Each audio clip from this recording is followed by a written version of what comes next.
A retired combat medic encounters a mysterious elderly man who collapses in front of him at a VA hospital. When the man awakens and whispers the medic's name, an emotional journey begins that unravels decades of hidden connections.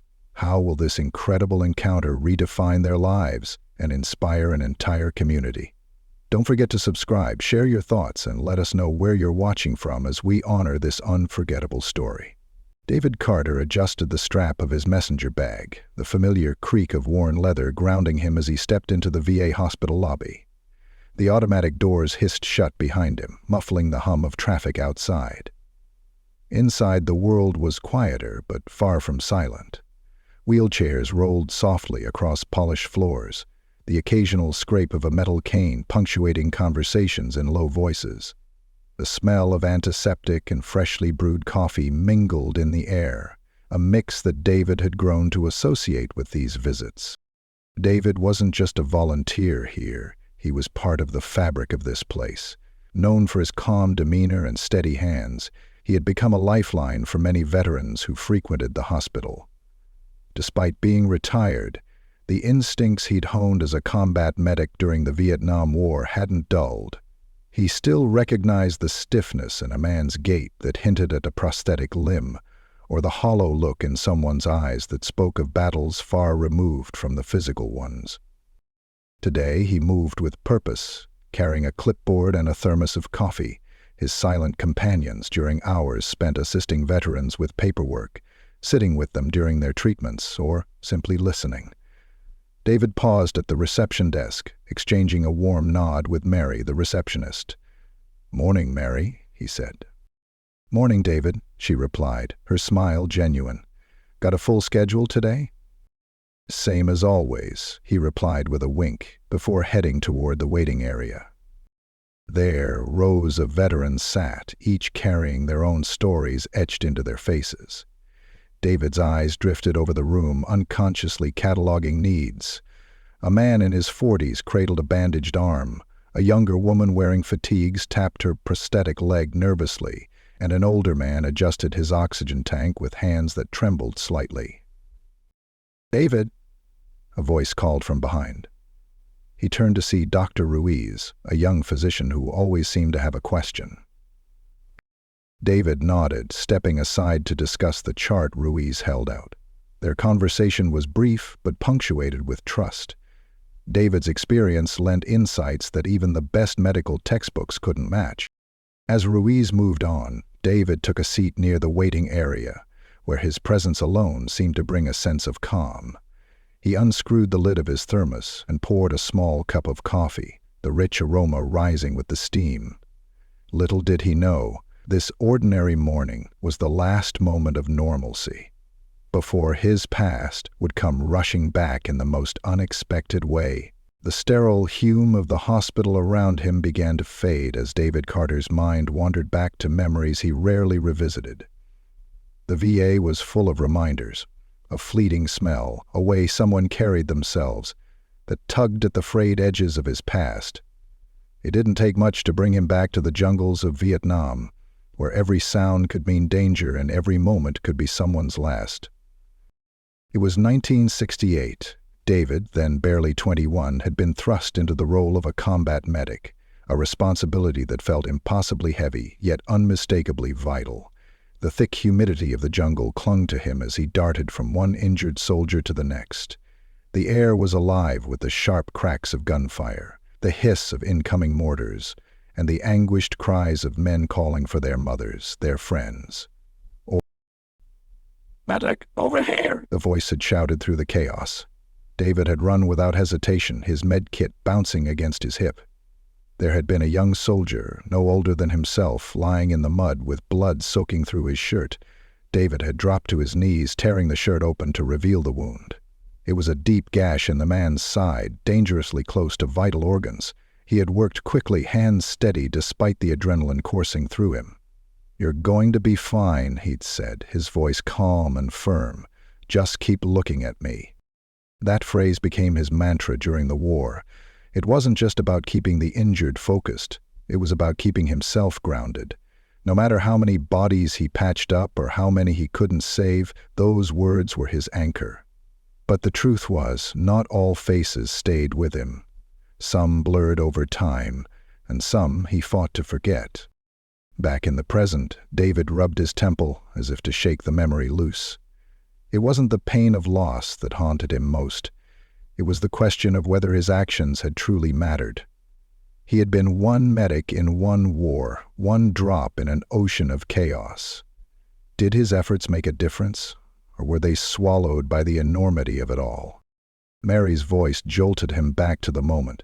"David, you okay?" she asked gently, noticing his faraway look.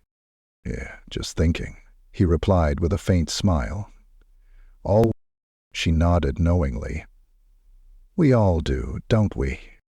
David returned to his routine, but the unease lingered. Little did he realize his question would soon find an answer, and it would change everything. David's well-practiced routine carried him through the next hour as he worked alongside hospital staff. He helped a wheelchair-bound veteran adjust his oxygen tank, offered a reassuring word to a young woman struggling to fill out VA forms, and fetched water for an older man awaiting his turn in the exam room. His ability to anticipate needs before they were spoken was part of what made him a favorite among both staff and patients. The waiting area, though bustling, carried a heavy undertone of weariness. Veterans from different wars sat side by side, united by shared experiences, but often separated by decades. David noticed a man in his 70s quietly flipping through a worn photo album, the pages slightly frayed at the edges. Across the room, a younger veteran absent-mindedly tapped his prosthetic leg, the rhythm quickening with his rising nerves. It was a delicate ecosystem, and David had learned how to navigate it with care. Then, a sudden noise broke through the steady hum of the room. A sharp thud echoed as an elderly man seated near the entrance toppled forward from his chair. His cane clattered to the floor. Gasps rippled through the room as staff rushed to his side. David was on his feet instantly, his instincts taking over. "Clear the space," he said firmly, his voice cutting through the growing commotion. He knelt beside the man, placing 2 fingers on his neck to check for a pulse. It was there, weak but steady. "Sir, can you hear me?" David asked, leaning closer.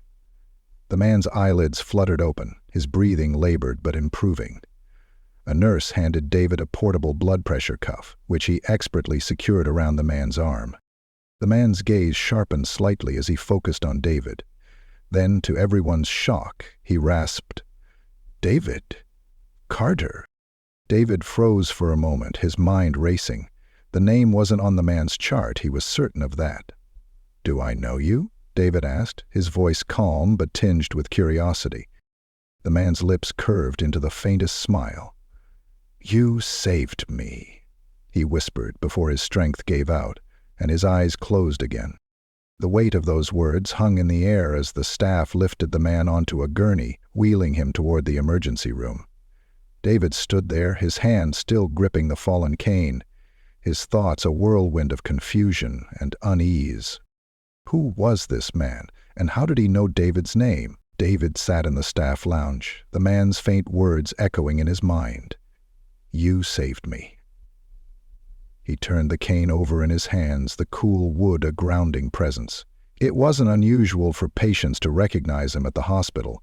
His years of volunteering had made him a familiar face. But this was different. This man hadn't been a regular. He hadn't even been conscious for long enough to hear David's name, let alone speak it with such familiarity. Mary entered the room, holding a clipboard. "They've stabilized him," she said, breaking the silence. "He's resting in room 204. David nodded, his fingers tightening around the cane. "Did he have any identification? A name?" "Jack Mills," Mary said. "That's what it says on his records. He's here for a routine follow-up, but it looks like his heart had other plans." The name didn't stir any recognition in David, but the unease remained. "Thanks, Mary," he said, standing and setting the cane aside. A few minutes later, David found himself standing outside room 204. The door was ajar, and through the narrow opening he could see Jack lying in the bed, his frail form partially obscured by the tangle of wires and tubes, monitoring his condition. The man's face, now more relaxed, still didn't trigger any memories. Taking a deep breath, David stepped inside.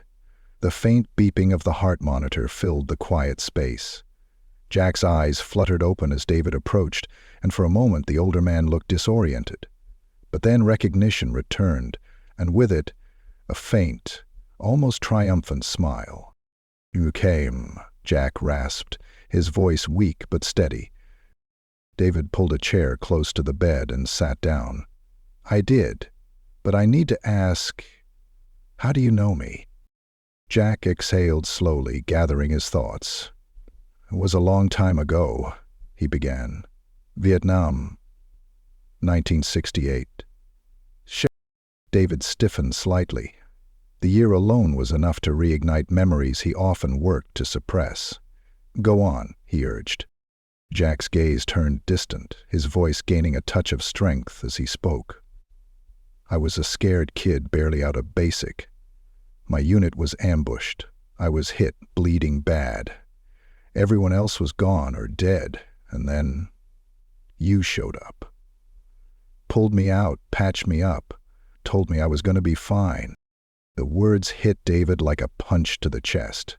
They were words he had said countless times during the war to countless soldiers. "You're sure it was me?" he asked, his voice quiet. Jack smiled faintly. "I'll never forget your face. Or your voice. You saved my life." David leaned back, his mind racing. He wanted to believe Jack, but decades had passed. Could this man really be one of the many lives he had crossed paths with during the chaos of war? David sat in silence, Jack's words reverberating in his mind. The hospital room seemed to shrink, the walls closing in as fragments of memories stirred beneath years of mental dust. Vietnam, 1968. The war had been a cacophony of sound and chaos, but it was the faces, the men he'd fought to save, that stayed with him in the quiet moments, like this one. Jack coughed lightly, pulling David from his thoughts. "I didn't think I'd ever get to say thank you," Jack said, his voice strained but sincere. His hand, thin and trembling, reached toward David, who instinctively leaned closer. "You don't forget the person who gives you your life back." David studied Jack's face, searching for any spark of familiarity. It was there, faint but undeniable, the shadow of a younger man he'd lifted from the mud and promised to save. I think I remember you," David said hesitantly, his voice thick with emotion. "An ambush, deep in the jungle, your side was bleeding, and there was a photograph." Jack's face lit up despite his exhaustion. "Yes," he exclaimed softly, "my little sister's picture. You tucked it into my pocket after you bandaged me up. You told me to hold on to it, to think of her. It kept me going." David nodded slowly, the memory crystallizing in his mind like a piece of a long-lost puzzle snapping into place. He remembered the terror in Jack's eyes back then, the desperate grip of a young man clutching at life as explosions lit the jungle around them. He also remembered the quiet resolve he had felt, knowing that if he could save even one soldier that day, "I didn't know if you'd make it," David admitted, his voice barely above a whisper. "I never knew what happened after they evacuated you." Jack's eyes glistened with unshed tears. "I made it because of you. And I lived a good life. Got married, had kids. I even coached Little League," he said, his voice breaking with emotion. "All of that because you pulled me out of hell." The weight of Jack's words settled on David like a blanket. Warm but heavy. For so many years he had wondered if his actions had made any difference, if the lives he'd fought to save had been worth the cost. And now, sitting in this hospital room with a man who was living proof of his efforts, he felt something stir within him. Peace. Jack reached for David's hand, gripping it weakly but firmly. "You're a hero, David," he said, his gaze unwavering. "Don't ever doubt that." David swallowed hard, his throat tight with emotion. He gave Jack's hand a reassuring squeeze, words escaping him for the moment, but deep inside something had shifted. He wasn't sure what was coming next, but he knew this moment had changed him. in a way he couldn't yet describe. David sat on the bench outside the hospital's emergency wing, his thoughts tangled in a knot of emotions. The late afternoon sun cast long shadows across the concrete, the air buzzing faintly with distant traffic and the occasional chirp of birds. Despite the warmth of the day, David felt a chill, the kind that came not from the weather but from within. A mix of disbelief, awe.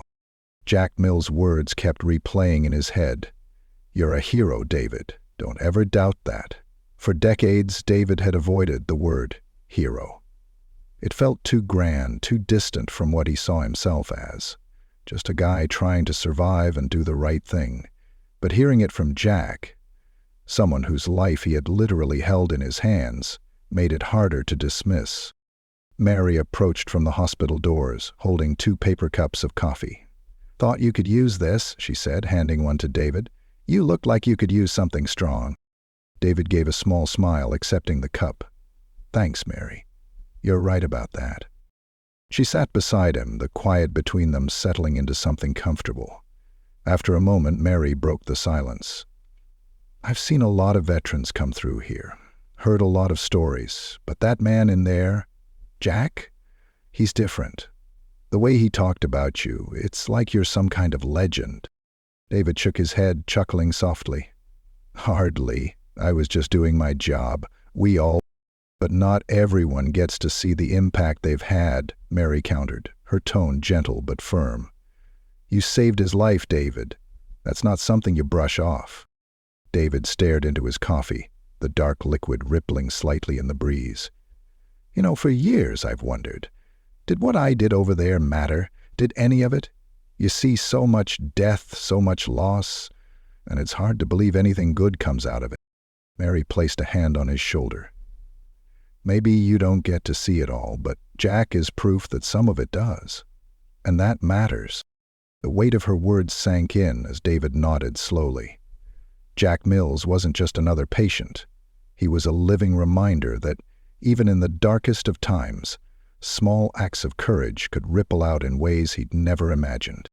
As they sat there, the hum of the hospital behind them, David felt something he hadn't in a long time: gratitude. Not for himself, but for the chance to know his actions had meant something to someone. Later that evening, David returned home, his small, neatly kept house bathed in the golden light of sunset. The familiar creak of the front door greeted him as he stepped inside, setting his bag down near the coat rack. The quietness of his home felt different tonight, not the comforting solitude he was used to, but something heavier, like the stillness carried 1,000 unspoken questions. He made his way to the living room, where an old photo album rested on the coffee table. He hadn't opened it in years, not since the early days of retirement, when he still tried to make sense of his life after the war. Sitting down on the worn couch, he hesitated for a moment before flipping the leather-bound cover open. The first photograph was one he knew well: a young David Carter smiling awkwardly in his combat gear, surrounded by his unit. The picture was worn, its edges curling slightly, but the faces were still clear. He ran his fingers over the image, pausing on each face.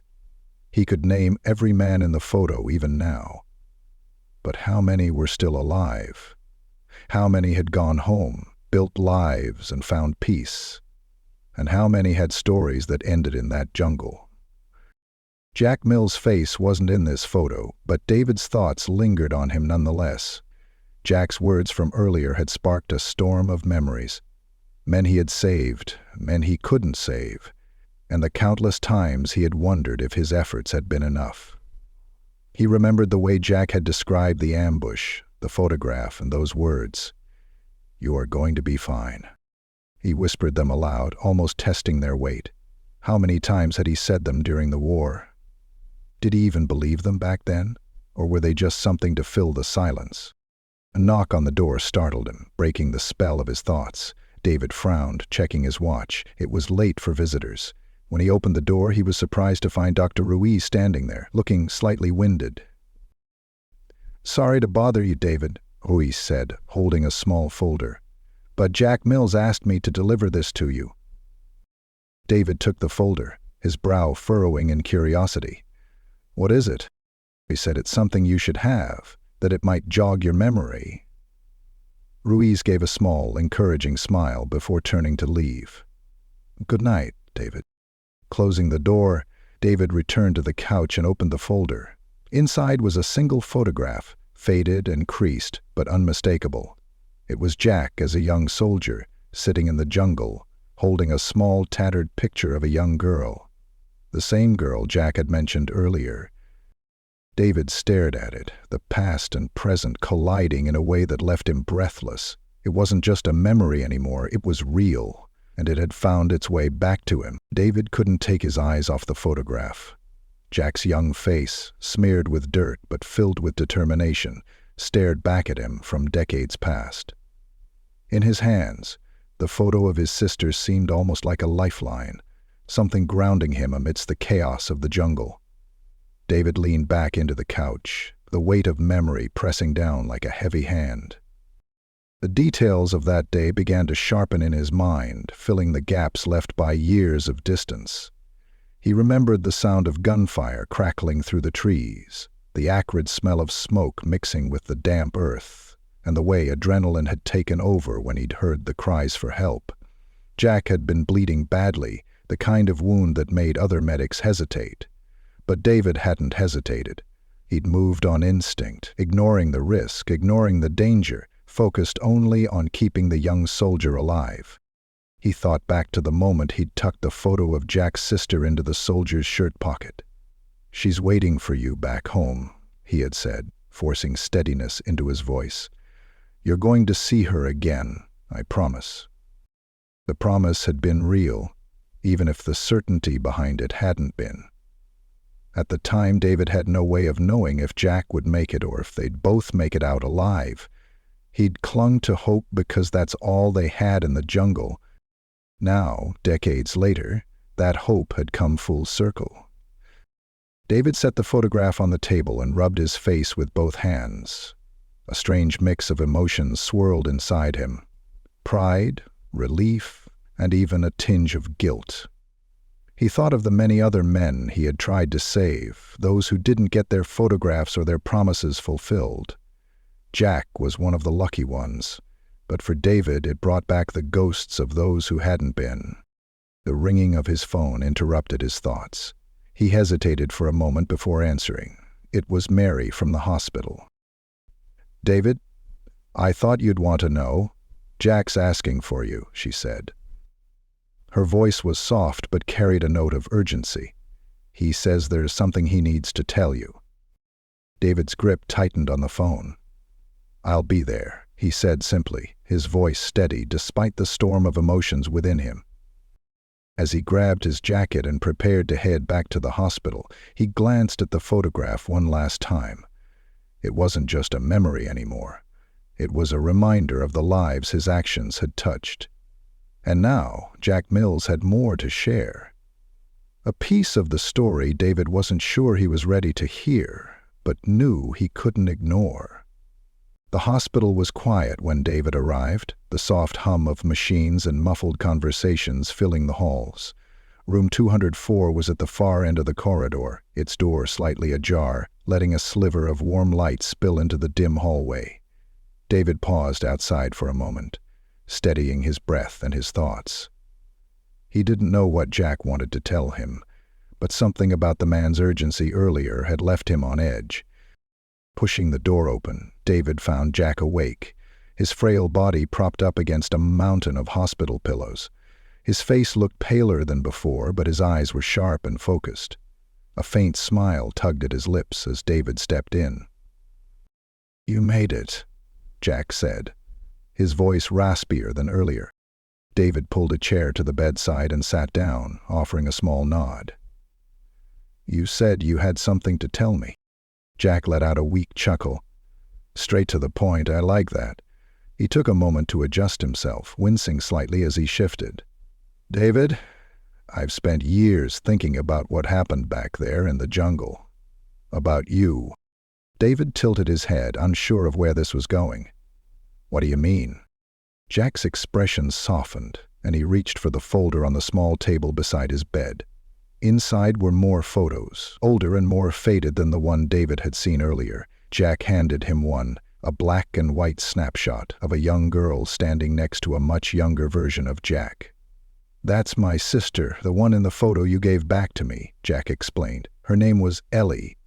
"Ellie was?" David asked quietly, noting the use of past tense. Jack nodded, his eyes misting over. "She passed away a few years after I came home. Leukemia. She was only 13. His voice cracked slightly, but he pushed forward.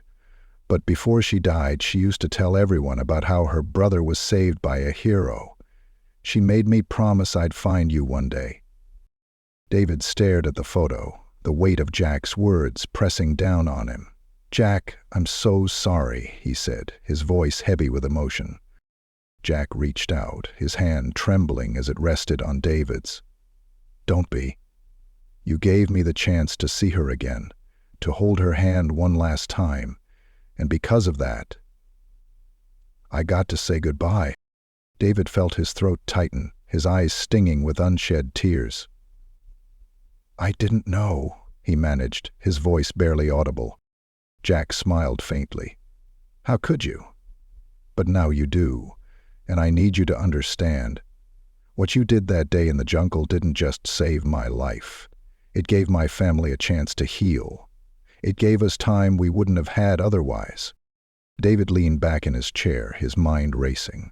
He had spent years questioning whether his actions had mattered, whether they had made any real difference. And now, here was his answer, delivered by a man who had carried the weight of David's service for decades. "Thank you," David said softly, his voice thick with gratitude. For the first time in years, he felt the weight of doubt begin to lift. The next morning, the hospital buzzed with an unusual energy.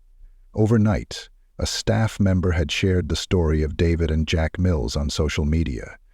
The post included a snippet of security footage showing David stabilizing Jack in the waiting area, along with a heartfelt recount of their reunion. David was unaware of the growing attention as he arrived at the hospital. He stepped into room 204 with a fresh cup of coffee for Jack, only to find the room filled with unfamiliar faces. Reporters armed with cameras and notepads were politely trying to speak with the nurses. A few patients lingered in the hall, murmuring excitedly about the medic and the soldier. "What's going on?" David asked Mary, who stood near the doorway, visibly trying to maintain order. "You're famous," she replied with a wry smile. "That security footage of you and Jack hit the internet. Everyone's calling you a hero." David sighed, the words still sitting uneasily with him. "I didn't do anything special. I just did my job." Mary touched his arm gently. "Maybe that's what makes it so special, David." Inside the room, Jack seemed equally overwhelmed by the attention. When David entered, his face lit up and he waved him over. "David, they're all here because of you." David pulled up a chair, ignoring the cameras lingering in the doorway. "I think they're here for you too," he said with a chuckle. "How are you feeling?" "Like I'm 20 years old again, with all this excitement," Jack joked, though his voice was weak. His eyes, however, were bright with gratitude. "But seriously, David, this isn't about the cameras or the people out there. It's about you knowing that what you did mattered." David looked at him, the sincerity in Jack's gaze cutting through the noise around them. "I never thought I'd get to see something like this," he admitted. "For years I wondered if any of it made a difference." Jack reached out, gripping David's hand with surprising strength. "No, you know, and you'll never forget." The noise outside the room grew as a nurse gently ushered out the crowd. As the door clicked shut, David and Jack sat in a shared moment of peace. They didn't need the cameras, the applause, or the words of strangers to understand what had happened. This was about two men, connected by an act of courage and kindness, finally finding closure. For David, the doubts he had carried for decades were replaced with clarity. His actions in the war hadn't just saved lives. They had created ripples of love, hope, and healing that extended far beyond anything he could have imagined. And as he sat with Jack, listening to stories of his family, his life, and the legacy he'd built, David realized something profound. He had always been a hero, not because of the uniform he wore or the battles he fought, but because he had chosen to care, even in the face of chaos. That choice, made so many years ago, had come full circle. And in that quiet hospital room, surrounded by the echoes of lives touched and saved, David finally found peace.